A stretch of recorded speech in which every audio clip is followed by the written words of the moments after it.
Сыктывкар планирует приобрести еще один паром. Он нужен для организации сообщения между городом и заречными поселками. Об этом сегодня объявил мэр Валерий Козлов. В течение года жилкомхоз искал подходящий вариант и нашел судно после капремонта. Оказалось, такие модели в нашей стране уже не производятся. Мэрия надеется, что предприятие выйдет на аукцион, который состоится 27 апреля. Цена вопроса 19 миллионов рублей.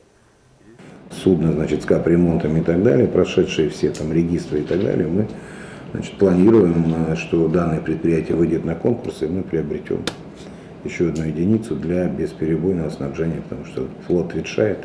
Он будет курсировать также Сет-Кыркач, да, он же паром, он не, ну, как сказать, это судно, это не мост.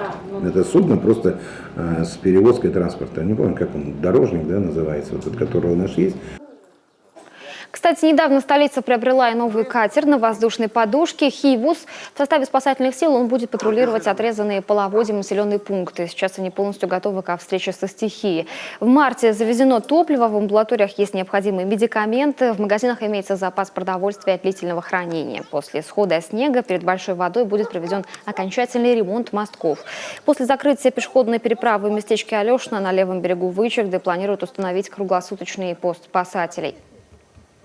В задачи поста будет входить доставка продуктов питания, как я уже сказал, 3 раза в неделю, скоропортящихся, а также перевозка больных, медицинского персонала и других оперативных служб в случае необходимости.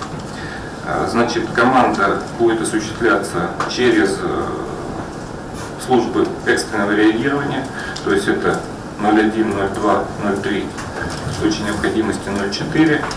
Также, естественно, будем помогать и энергетикам, коммунальщикам для ликвидации ситуаций, связанных с обеспечением жизнедеятельности на территории отрезаемых населенных пунктов.